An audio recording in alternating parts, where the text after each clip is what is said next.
దేశంలో నరేంద్ర మోడీ ప్రభుత్వం ఏర్పడి 11 సంవత్సరాల కాలంలో డాక్టర్ బిఆర్ అంబేద్కర్ రాసినటువంటి రాజ్యాంగం సాక్షిగా రాజ్యాంగాన్ని అమలు చేయడం లేదు.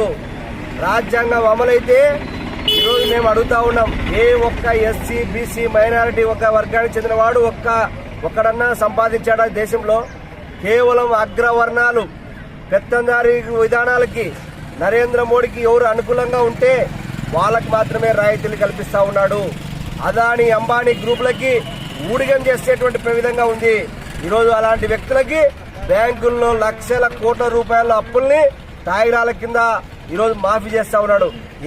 ఈ దేశంలో ఉన్నటువంటి ఒక్క రైతుకి కనీసం బ్యాంకులో అప్పులని రద్దు చేశారా? లేదా ఏ ఒక్క చిన్న ఎస్సీ ఎస్టీ బీసీ మైనార్టీ వాడికి కనీసం ఒక 100 ఎకరాలు పారిశ్రామికంగా పెట్టుకుంటామంటే ఎక్కడైనా ఇచ్చారా? లేదు. అవి చేయకపోగా ఈరోజు ఈ దేశంలో విచ్చలవిడిగా కులాల మధ్యన మతాల మధ్యన విద్వేషాన్ని రెచ్చగొట్టి ఈ దేశంలో అణగారిన వర్గాల్ని మైనార్టీలని ఈరోజు సార్ పేరుతో ఒకవైపున దేశం నుంచి వెళ్ళగొట్టాలని, లేదా ఎస్సీలని మీరు ఆ కులము మీరు ఈ కులం అని చెప్పేసి మరొక వైపున, లేదా బీసీలకు సంబంధించి బీసీలకి 42% రిజర్వేషన్ కావాలని రాజ్యాంగంలో స్పష్టంగా ఉన్నప్పటికీ అవి ఎక్కడ కూడా అమలు చేయడం లేదు. అందుకోసమే భారత కమ్యూనిస్ట్ పార్టీ సిపిఐ ఏఐటీయూసీ పక్షాన ఈరోజు అణగారిన వర్గాలకి ఖచ్చితంగా రాజ్యాంగ ఫలాలు అందాలి. మీరు రాజ్యాంగాన్ని మార్చేయకూడదు. ఈరోజు కేవలం మీ రాజ్యాంగాన్ని ఎక్కడ అమలు చేస్తున్నారంటే ఈరోజు కేవలం మీ అగ్రవర్ణాల విడగొట్టడం కోసం దాన్ని ఉపయోగించుకుంటున్నారు తప్ప పేదవాళ్ళకి లేదు. కార్పొరేట్ సంస్థలకి ఊడిగం చేస్తా ఉన్నారు, భూములు ఇస్తా ఉన్నారు, నీళ్లు ఇస్తా ఉన్నారు, నిధులు ఇస్తా ఉన్నారు, అన్ని కూడా వాళ్ళకే ఇస్తా ఉన్నారు. అణగారిన వర్గాలు ఈ దేశాన్ని సంపద సృష్టించేటువంటి రైతులకు కానీ, వ్యవసాయ కూలీలకు కానీ, లేదా విద్యార్థి యువకులకు ఉద్యోగాల కోసం కానీ ఎక్కడ కూడా వాళ్ళకి ఇవ్వడం లేదు. కాబట్టి రాజ్యాంగాన్ని కాపాడమని భారత కమ్యూనిస్ట్ పార్టీ సిపిఐగా రాష్ట్ర వ్యాప్తంగా కూడా ఈ రాజ్యాంగ దినోత్సవాన్ని పురస్కరించుకొని నిరసన కార్యక్రమాన్ని చేపడతా ఉన్నాం. ఈ రాజ్యాంగాన్ని పకడ్బందీగా అమలు చేయాలని కోరుతా ఉన్నాం. ఈరోజు భారత కమ్యూనిస్ట్ పార్టీ అలాగే ఏఐటీసీ రాష్ట్ర వ్యాప్తంగా పిలుపునివ్వడం జరిగింది. న్యాయ దినోత్సవాన్ని జయప్రదం చేయాలి.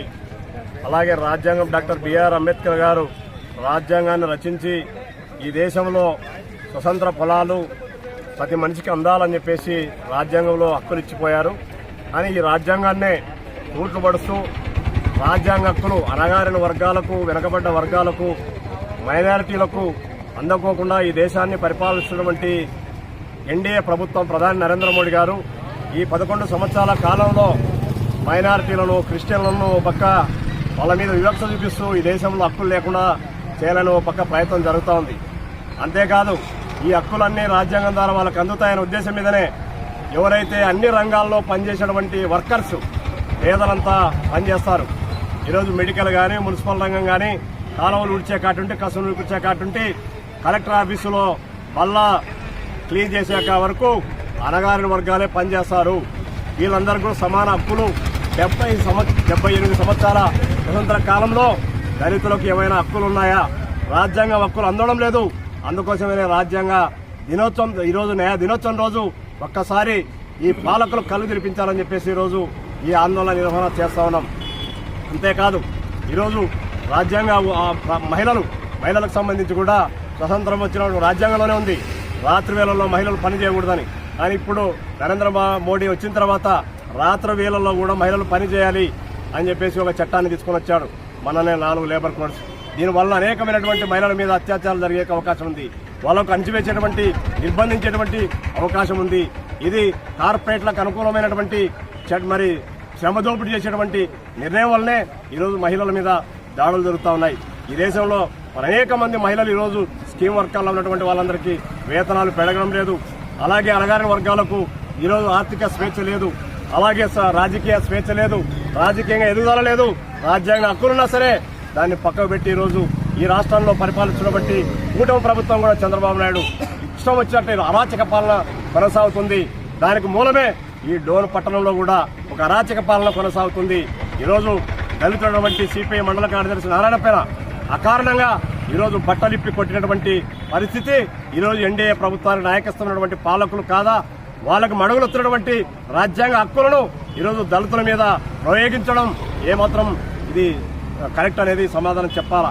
పోలీస్ వ్యవస్థ రాజ్యాంగానికి కట్టుబడి ఉంటుందా డోన్లో, లేదా కూటమి నాయకులు చెప్పేటువంటి ఒక అరాచక పాలనకి ఒత్తాసు పలుకుతారా? రేపు భవిష్యత్తులో సమాధానం చెప్పాలి. ఈ పాలనకు వ్యతిరేకంగా న్యాయం, అణగారిన వర్గాలకు, దళితులకు, మహిళలకు, లింగ వివక్ష లేనటువంటి సమాజం కోసం, ఆర్థిక స్వేచ్ఛ కోసం, రాజకీయ స్వేచ్ఛ కోసం, సమాన హక్కులు అందరికీ అందాలా, అందరూ ఎదుగుదల కావాలా, ఒక మనిషిని మరొక మనిషి దోపిడీ చేయని సమాజం కావాలా, వివక్ష లేని సమాజం కావాలా, లింగ వివక్ష లేని సమాజం కావాలా. అలాంటి సమాజం కావాలనే ఈరోజు న్యాయ దినోత్సవాన్ని జయప్రదం చేయాలి. న్యాయాన్ని కాపాడాలి, భారత రాజ్యాంగాన్ని కాపాడాలి. దీని జోలికి ఎవరొచ్చినా సరే, కూటమి ప్రభుత్వమే కాదు, అరాచక శక్తులే కాదు, ఎవరొచ్చినా సరే భారత communist party AITC trade union గా ఖచ్చితంగా వ్యతిరేకిస్తాం. ఈ రోజు కూటమి ప్రభుత్వానికి, అధికారానికి మరి మడుగులుతున్నటువంటి ఇలాంటి పోలీస్ వ్యవస్థను కూడా మార్పు తీసుకోవడానికి ఎర్రజెండా పనిచేస్తుందని ఇంత సందర్భంగా హెచ్చరిక